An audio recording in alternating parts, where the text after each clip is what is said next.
Hi, we're back. Glad to be back too. Took a little break. Although I plugged in some other sessions during my absence, I was able to think on some things and meet some people and renew some thoughts and search out some thoughts that needed to be searched out. And God is good to send certain people into my life that I'm able to seed into as far as knowledge and wisdom and sharing the love of the Creator. We still go forward in the things that He's given us. We still go forward in our ideas. But at the same time as we continue to go forward, we're daily being grateful and acknowledging the Most High for all the things that He has done, for the things that He has done from the day that we can remember to this time. We meditate and we rejoice on the right arm of the Most High. So let's go saying that. Let's go into the Song of Solomon. In the Song of Solomon, he says things that are very poetic, things of love, things that run deep. And this is what I'm talking about today, is relationship. But let's say this before we do. Heavenly Father, we bless you this day. We bless you for your goodness and your mercy amongst your people. And those that are listening, we ask a special blessing to their ears and their heart to receive what we're saying to the upbuilding of thy kingdom.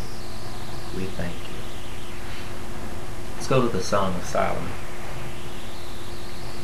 We'll do chapter 1 and chapter 2, the Song of Solomon. This should be enjoyable, and it should be rather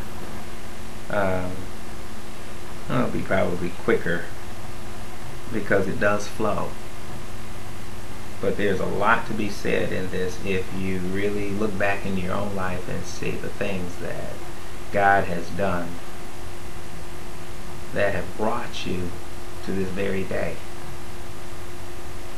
The Song of Solomon, chapter 1, verse 1. The Song of Songs, which is Solomon's. Let him kiss me with the kisses of his mouth. For thy love is better than wine.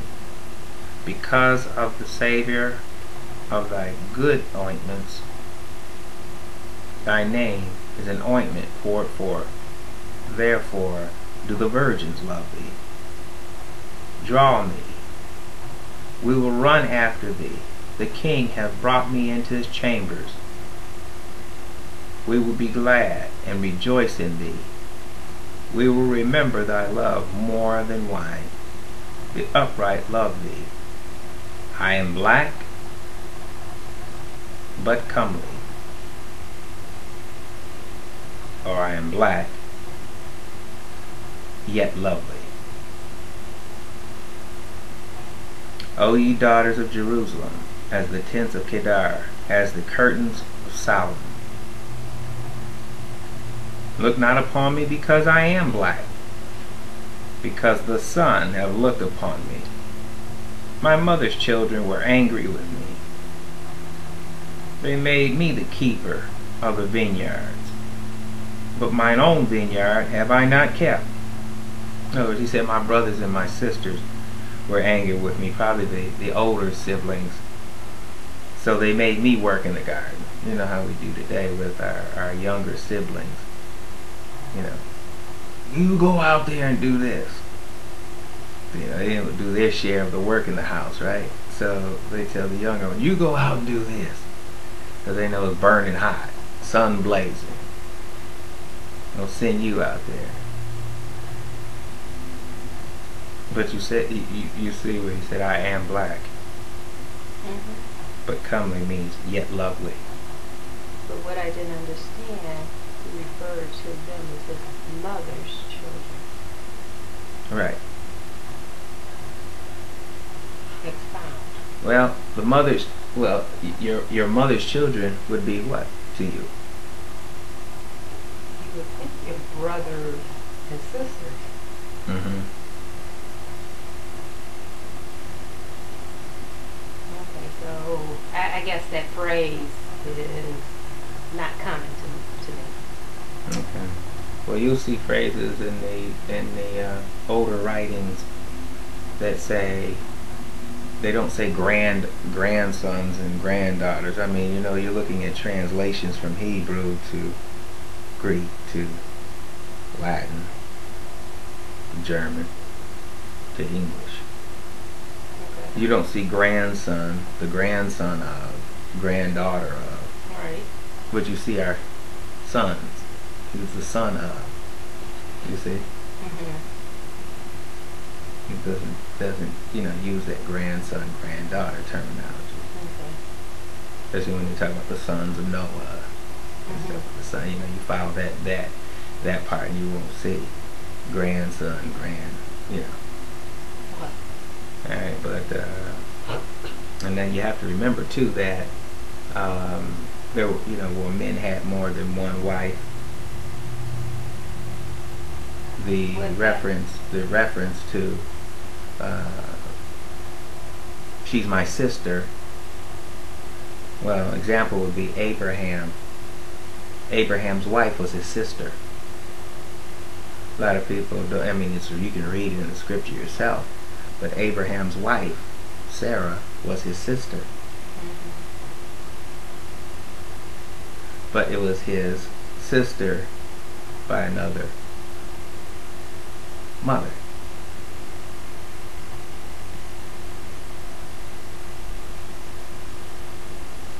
So when he went into the land, his wife was desired by the different men that were there. And he told them that this is my sister, to save his life. Okay. Because he knew that if he said this is my wife, they would just kill him and take his wife. But because he said this is my sister, Abraham was trying to spare his own life. Not thinking about still what they're still going to do to you. They're going to take you anyway. But Abraham's wife, Sarah, was his sister.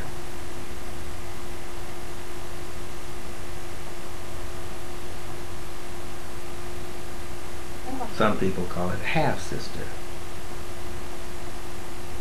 But still sister because same father. Mm-hmm. Okay. That's what I was thinking. Alright. But that's basically, the things that we do today versus what's been done then.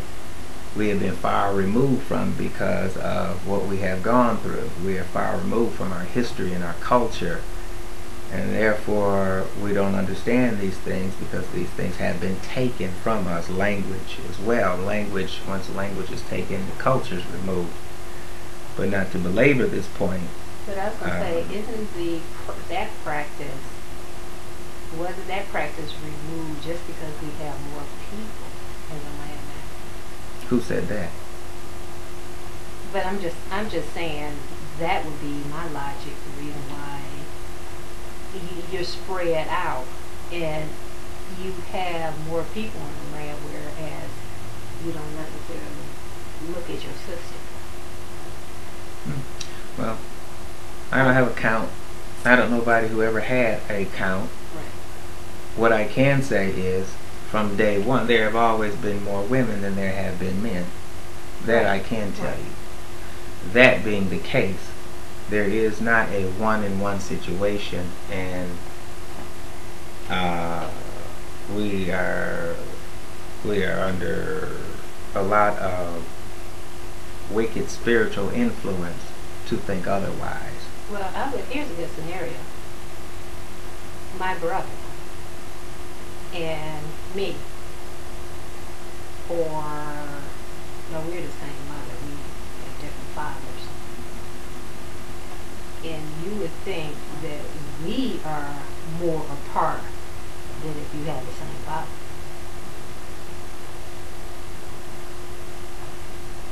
And that, anybody that I know that have different fathers or whatever, that never entered their mind to do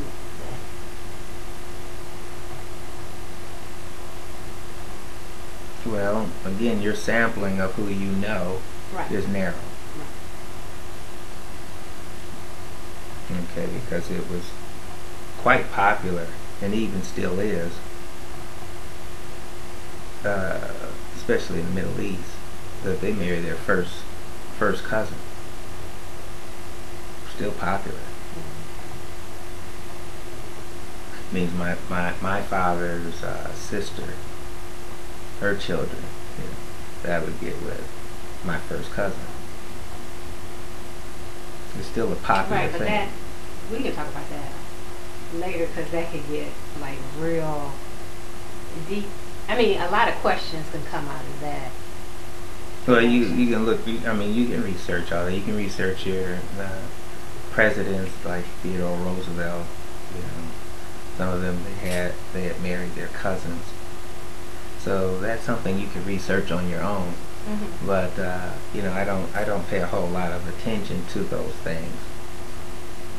But the thing I do pay attention to is the understanding that every time a male is born, a female is not born, and vice versa, so that Right. there is this unique, wonderful pairing where everybody can have one. So that is real, and for the people who desire to be real, that is something that you need to do some research on your own. But you can quote me on it, and you can do your research and know that you won't be hit by a bolt of lightning. But getting back to the Song of Solomon, he said, "Tell me, O thou whom my soul loveth, where thou feedest, where thou makest thy flock to rest at noon. For why should I be as one that turneth aside by the flocks of thy companions? If thou know not, O thou fairest among women, go thy way forth by the footsteps of the flock, and feed thy kids beside the shepherd's tent." Now, again, when he talks about feed thy kids, he's not talking about children. Okay, I'm a goat. that's right. Kids, a baby goat. So let's not call our children kids. Let's call them children, and not confuse the term kids for children. I have compared thee, O my love, to a company of horses in Pharaoh's chariots. Thy cheeks are comely with rows of jewels, thy neck with chains of gold. We will make thee borders of gold with studs of silver. See how beautiful a picture he's painting of his loved one, of the analogy of how actually I think Solomon sees the Creator in his sight. And when you're so in love with the Creator, you think of beautiful songs and beautiful words to express to the King of Kings and Lord of Lords. And when you are so intimate with the Creator of the universe, you don't have time for a whole lot of other things to enter into your life. In other words, just like you can be so in love with a person, you're so in love with a person that you don't have time to look at their faults.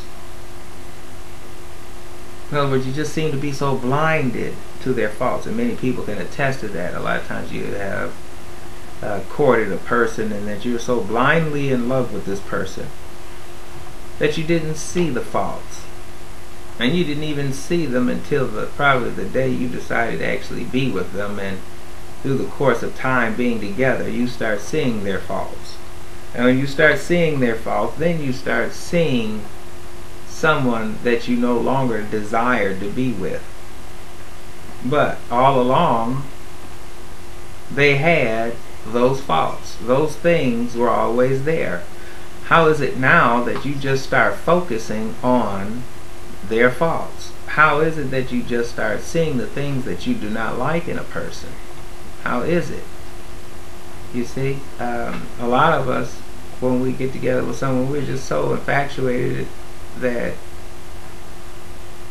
we get in their car, we won't change the mirror. We'll leave the mirror just where it is, because wherever he or she has it, that's fine with me. I'm so in love with this person. Oh, he can't do it, or she can't do any wrong.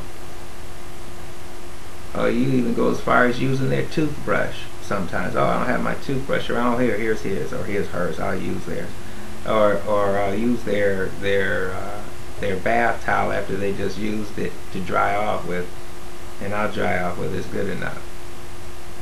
Everything is so one. In other words, you're trying to be so close to this person. But boy, let the day go where something starts to change in the relationship and your eyes become open to what you don't like about a person, and that fresh love that you once had, you no longer have, and you start to see the things that are not desirable in the person, which were always there. Yes. Well, isn't it because you, as an individual, a lot of times when your focus is off, or you start looking at someone's fault, if we don't look directly at those faults and we go to God and get our focus off of that person and see God in that person, I think we are at that point we're allowing the enemy to come in. Versus if we're so in love with God, we would allow God to cover that person, knowing that He already said love covers a multitude of sins. So it's like a lot of times our focus, we begin to focus on the wrong thing versus focusing on God. Yeah, well, we have focused on a lot of the wrong things because of the people whom we are and what we have gone through. So the proper teachings being removed from you have caused you not to see a very clear image Of God? Of God, of you as a people. You see? It's stripped. Right, but we can go back to when the people had all their stuff. Okay, and that is exactly what we should do, is go back to when the people had all their stuff. And all their stuff to me means their land, their language. Let's go back and learn our languages that we once had. Let's go back and acquire the land we once had. How about that? And now let's find out what it's like for men to be men and women to be women, and for us to realize what that place really means when God made that man first and then designed or took that woman from that man and told that woman later on that you will bear children in pain because of sin, and that your will be to your husband. Yes, let's go back to those things. And that's why I tell a lot of Middle Eastern people, I says, you know, you have your language and you still are fighting for your land, because there are a lot of people trying to encroach upon you and change the way you have things. And once that happens, you're done. They will separate you from your language, and they will separate you from your land, and what you have known for thousands of years will be over. Okay, so what I'm getting out of what you're saying, we need to go back to our first love, which is God, and love Him with all our heart, soul, mind, and worship Him in spirit and in truth. Yes. And for thousands of generations, years anyway, it seems like that is the issue. It is, because he told you many times, once you turn your back on Him, He will cause your enemies to rule over you. You see, in other words, okay, you're not listening to me? You're not listening to me? Okay, don't listen to me then. Here's what I'm going to do for you. Right. I'm going to send you far away from me. Right. Far away from your land that I have given you. I'm going to strip you of your land. I'm going to have them strip you of your language. I'm going to have them strip you of this and strip you of that and strip you until you're so stripped down you won't be able to do anything but cry out for forgiveness of sin.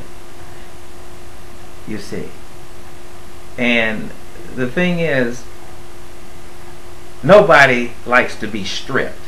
It is painful being stripped. It is painful being taken so far down. And this is why people don't draw in relationship with God like they should, and really form a personal relationship. But they do form a lot of religion. Oh yes, they will form a lot of religion.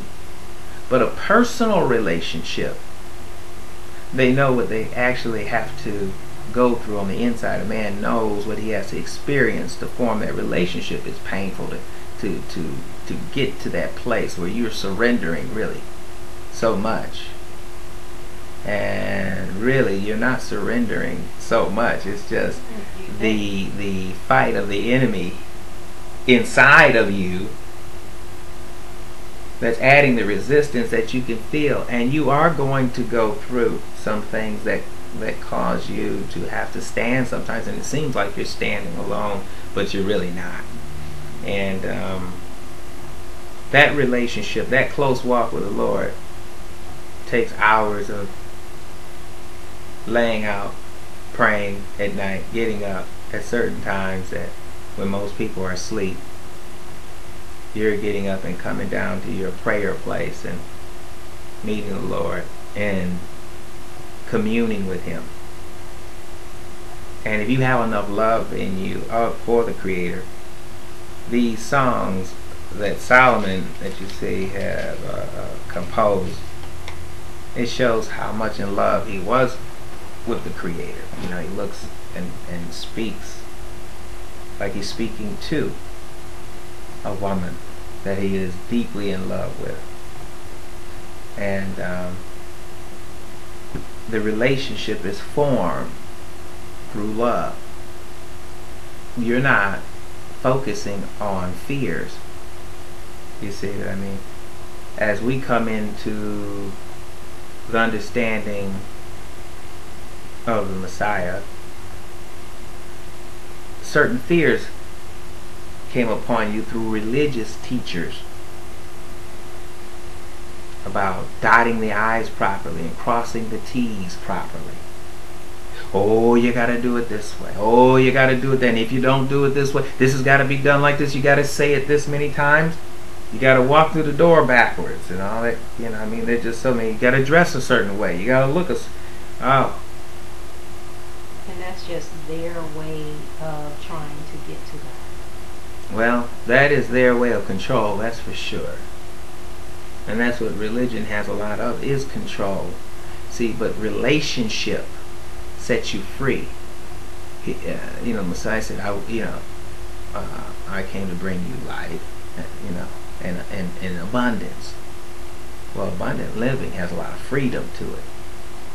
And freedom comes where there is relationship. Close relationship. Because a man that loves a woman and that woman is in love with that man deeply, basically he doesn't bother her about anything that she does. Why? Because she's doing all the right things. And it's a close relationship. When she's doing all the right things, what am I going to bother her about? Right. You know, I overlook and I let her do the silly things that she might want to do, and I don't think twice about them, because I'm so in love with her, because she pleases me. See, she's pleasing to me. Well, when you're not in a relationship where she is that pleasing to you, then you see all the faults. Then you see all the things that bother you. Everything begins to bother you. Oh, why did you say that way? Oh, why do you walk this way? Why did you do this? Why did you do that? Why did you do that? Everything. Oh, house not straightened up. It's not clean enough. It's dishes here, this, that, and clothes in the laundry room. A lot of things bother you that would normally bother you when this person pleases you. And that's the way God is.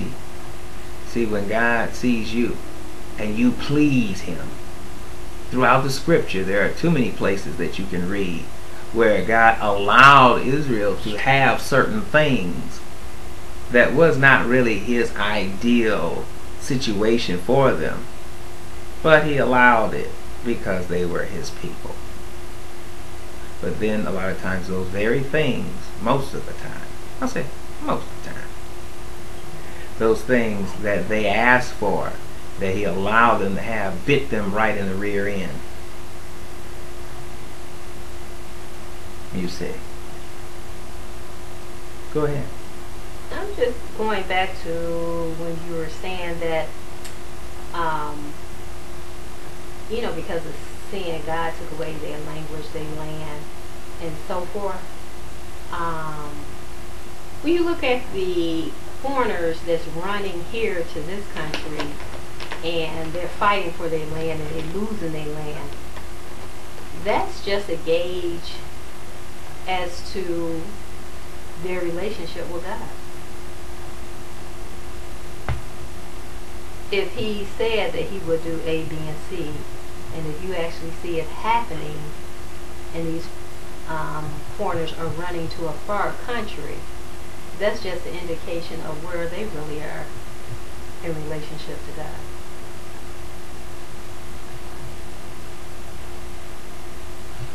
Sometimes you can be driven from one place to go to a place where you need to be. And whatever the catalyst is to take you from where you were to where you're going could be the very instrument that the Creator has contrived to be a blessing for you. You see? Where you thought it was evil. Right. I mean, when you, from that standpoint, them leaving because they very well might not be in the right spot, being pushed to another country, and to a lot of them it does appear to be evil. In the leaving, right. It does. However, God did say, in them leaving, maybe their heart did turn back towards him. And they wind up maybe getting experiences that cause them to enrich the relationship or form the relationship. Right. Okay. So that's why he also said what Hasatan meant for evil, he would turn that thing around and make it good. Right. So that's just to say, whatever is in your life that you appears to be evil, you wake your butt up in the morning and fall out before him and wait on him, he might make that thing good. And just like Job, okay, it says that Job lost all his children. Bang, gone. Now that really looks evil. Yes, it did. Okay, and that had to be painful. Oh yes, I can only you see, imagine. We go through things, and maybe we don't lose our children. Maybe our house didn't burn down. Maybe the roof didn't collapse on us.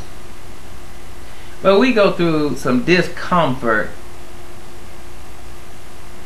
within ourselves, and Oh, this is such a big thing. Oh, it's such a okay. The end result is that you're shedding garbage that you have in your life, things that are in you that need to leave. You're shedding it. And because it's uncomfortable to shed,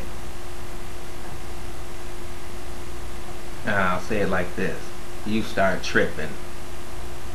You see, the shepherds in Israel would put the sheep out in in the field for a time period. Even in the winter, they would allow the sheep to run out for a little while.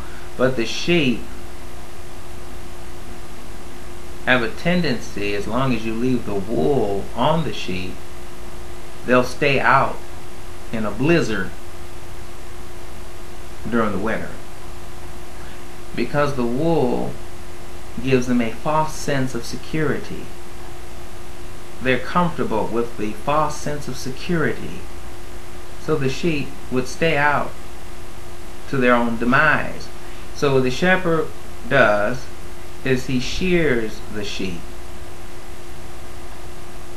so that they definitely aren't going to stay out. They're going to run back into the shelter for warmth. You see? So, shedding of the wool, or the false sense of security, which can be a many thing in our life, can be that boyfriend, girlfriend. You know, you're depending on that guy, or you're depending on that girl, or you're depending on your job. False insecurity. The job is a big one, because people, they just believe as long as they go in and punch that clock, you know, they'll be okay. And they'll go through a whole lot of hoops to keep that job. They'll put up with a lot of garbage from supervisors they don't like, because they are in fear of losing a job. They don't have the mindset. They may have skills, but they don't have the mindset to put their skills into use for themselves. In other words, be entrepreneurs. Instead of you being a hireling, you hiring, you training people with your skills, you being the boss, or the self-employed person, because the job is your false sense of security. And the funny thing is that when you serve the creator of the universe, and when you say you have a relationship with the creator of the universe, if you don't believe that he will provide for you when you are self-employed, you won't be self-employed long, because you have to understand that as you are busy moving about promoting your skill, that the King of the universe is going to open necessary doors for you. And that you can believe. So the idea of being in love with God and speaking words of beauty to him, he loves that. And just talking to him man to man, as the phrase is, man speaking man to man, okay, woman to man, lover to lover. You know, it's an everyday conversation, kind of communication.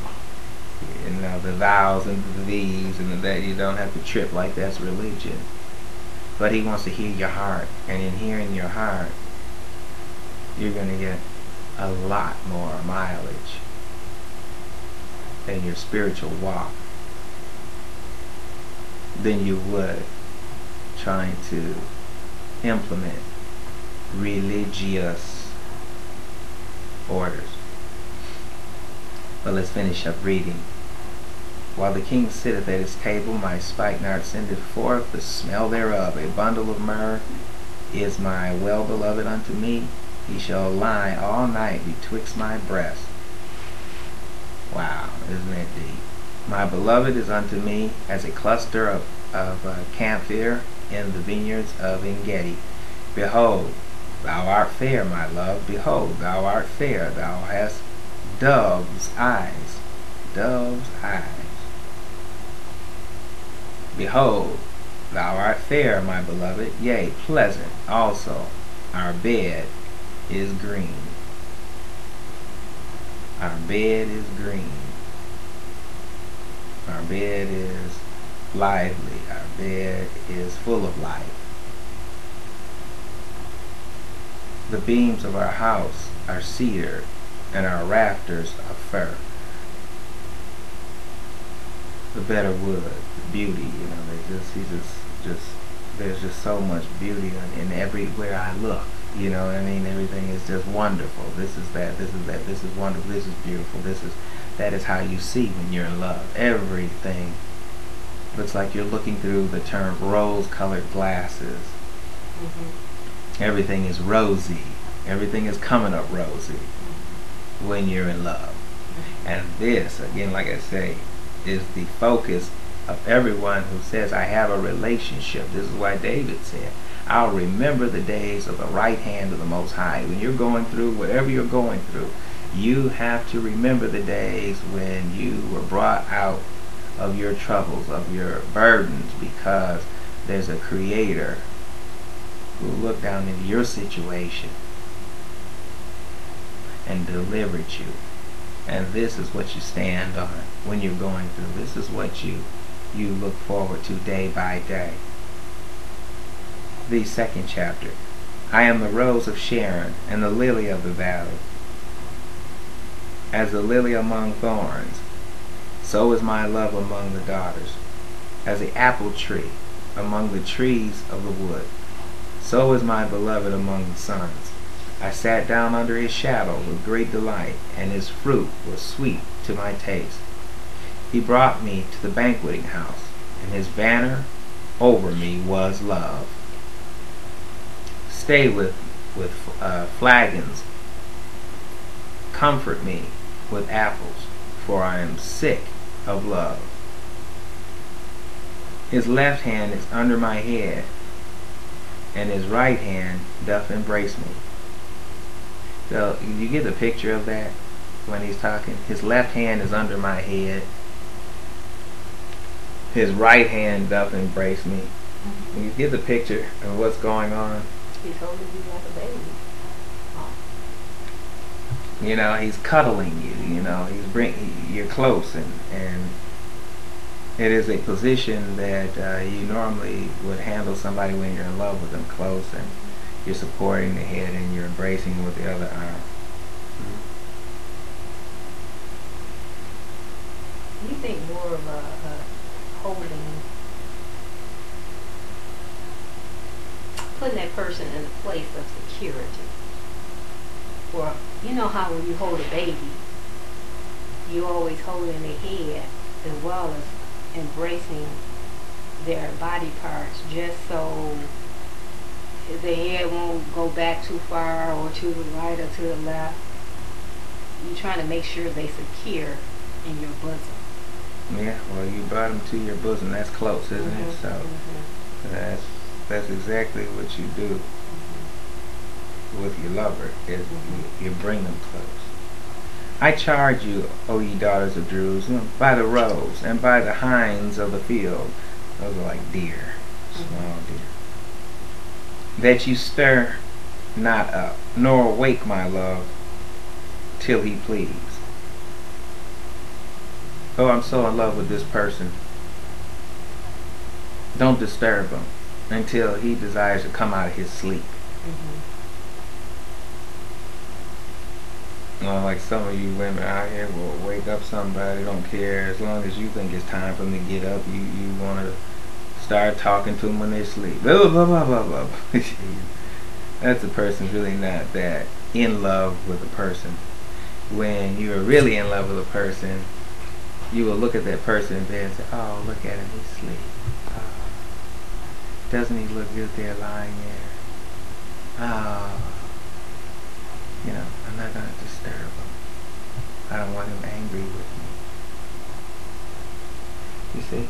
Those are the thoughts that one has when they are really in love with the person.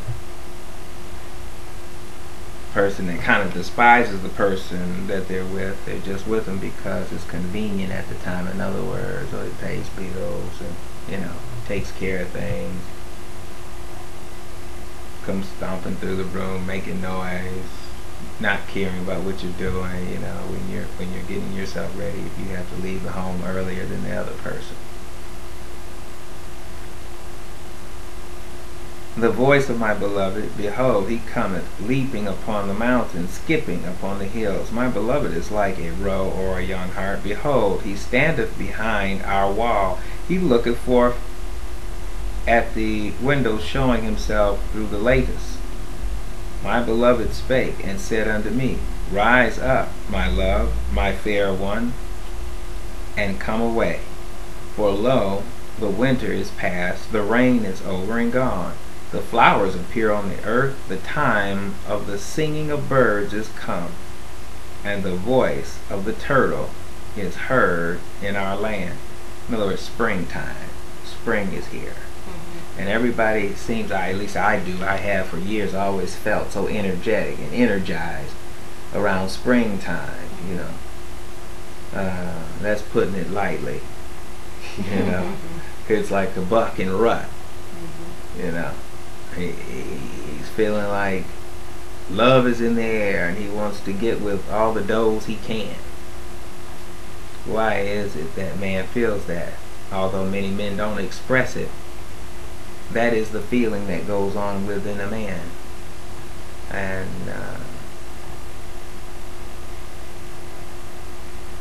God is, like I said, God has provided understanding for us to know that it was given by him to be so.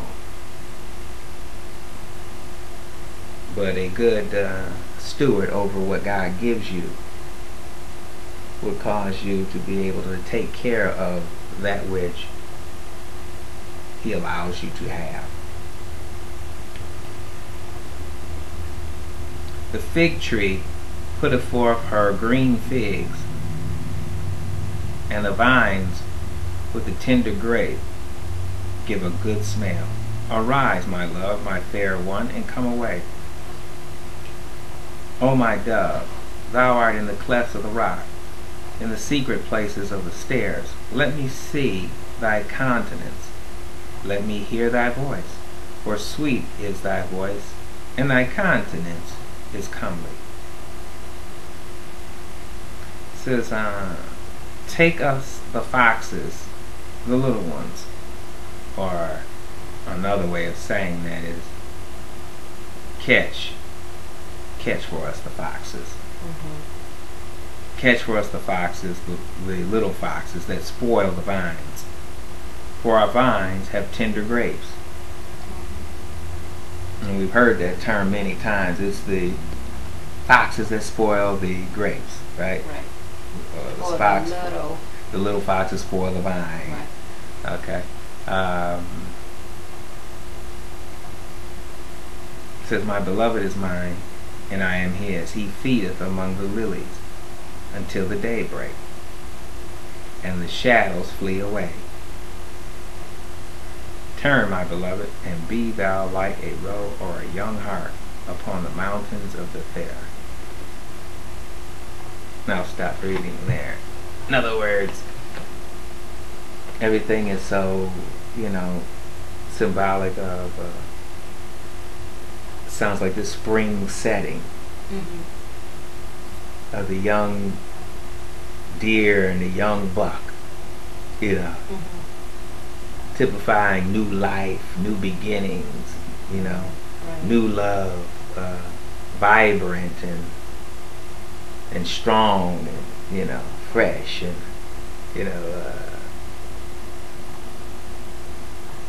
taking hold of the day like there is no tomorrow, satisfying each other in your love for one another.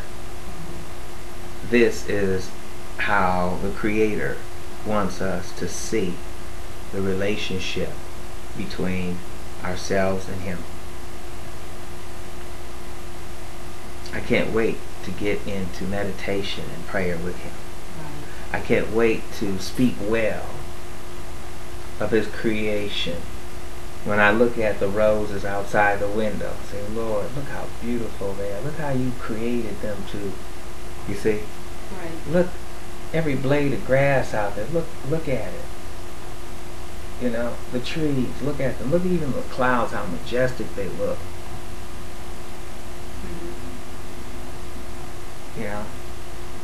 Look at all the wonderful fruits, all the different birds, the different fish, the different this, the different... You can go on forever, and that is the idea.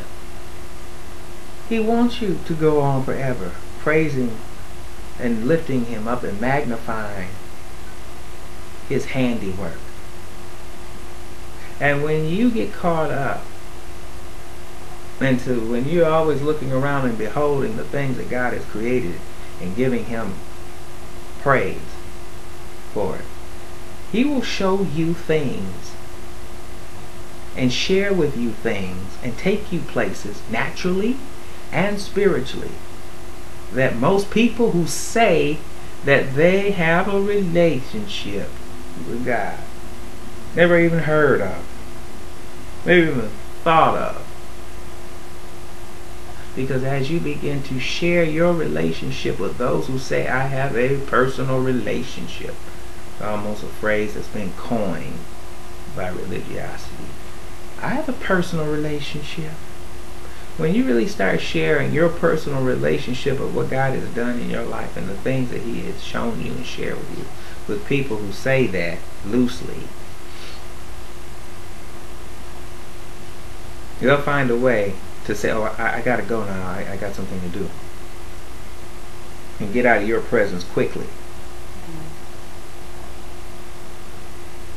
Because when they start hearing the things that God does with you versus what they're experiencing, it lets them know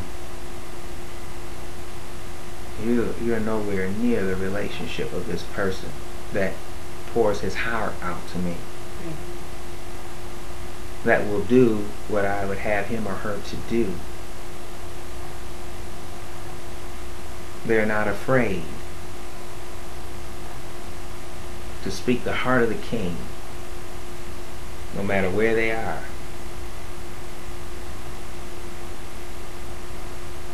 And that means that that person's love has reached a place where they feel like no matter what goes down, my love for the Creator will allow me to do whatever He's leading me to do, despite how it looks. Well, absolutely. I agree with that wholeheartedly. And this is exactly why David was able to shout in the street, dancing until his clothes fell off of him, basically. Because he didn't care how he looked. Right. What you find in God makes you end up doing stuff that looks stupid because you love God. That's right. And He makes you take faith stands. Even though if you start talking to people why you're taking a faith stand, like you're stupid. Well, because the enemy comes to discourage you while you're taking that stand. And he uses people to speak to you the things that would discourage you. This is like Job's wife said, look at you, basically. Look at what you're going through. Look at what's happening. You know. Curse God and die. Mm-hmm. Why don't you curse God and die? You know that was the voice of the enemy. Mm-hmm. Because that's what he stated earlier in the presence of God was, I'll make him curse you to your face. Mm-hmm. So what did he do? Jump right in that woman that he had. Mm-hmm. Curse God and die. Mm-hmm. So I'm encouraging you this day to understand that when there is a great love, when there is a desire to be in such harmony with the Creator, that leaves no room for fear. That leaves no room for the ugly thoughts to overwhelm you. That leaves no room for you to constantly be rebuking the voice of the enemy or the things of the enemy, because you're so in love with the Creator. You basically have no room in your mind for a lot of things to even get in there, because you are so in love with the Creator and what He's doing in your life. Yes. I agree. And you pay very little, or little or no attention after a while to the other things. Just kind of roll off of you. That's the idea. No, not saying that they don't surface. Oh, they surface. surface. Oh, that's what I say. But the rolling Right. off is because, hey, I'm so focused And on the love of the relationship. and when they do surface, The stupid things, Right. the little things, the little foxes Right. that would spoil the vine. Right. I let that stuff just rolls off. It might hurt somebody else Right. because they allow the small foxes to look bigger Right. Exactly. than what they are. Exactly. Notice the scripture talk about they're little foxes. See, they are. They're little foxes. Mm-hmm. My relationship is in such where, hey, I know He's going to take care of this. I know He's going to deliver me. I know He's going to provide. Or immediately when the little foxes try to attack, because of your relationship, you immediately hear His voice telling you something else. That's right. Telling you where He stands. That's right. So I want to encourage you this day. I hope, and I actually went longer than what I thought. I really did. But I want you to be encouraged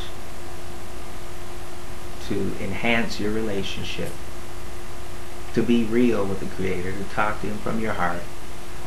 Ask Him those questions that you don't have answers for, from your heart. Talk to Him in a way that you would talk to somebody that you are in love with deeply, or once were in love with deeply. Because that is what He wants from all of His children. That expression of love. It's like this one quote here.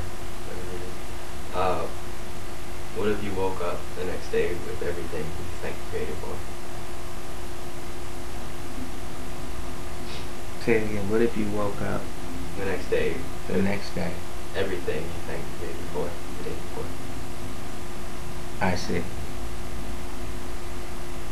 I see. So in other words, if there are a lot of things that you thanked the Creator for, and the next day you woke up with them, wouldn't that tell you to every day always thank the Creator for so many things daily, right? That's encouraging. That is definitely encouraging to think. To just think, if I was thanking for the things that you don't even have, the things that you desire, when your relationship is that way, you can thank the Lord for things yet to come. And the idea is man, if I woke up the next day and everything that I had thanked Him for, He manifested in my life, how would you feel? You would feel even more so thankful. Even more so thankful.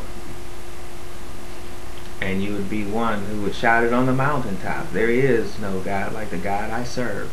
Right. And that is exactly what He wants you to do. read? Like the song we used to sing. Our God is an awesome God. He reigns from heaven above with wisdom, power, and love. Our God is an awesome God. But He reigns within you when you have His Spirit. And He's forever shining from out of your soul. So I encourage you this day, and I thank you again. And may this be a blessing to you and those that you share it with. Until next time, may God shine upon you and keep you this day. May He lift His countenance on you and give you peace. In the name of Yeshua.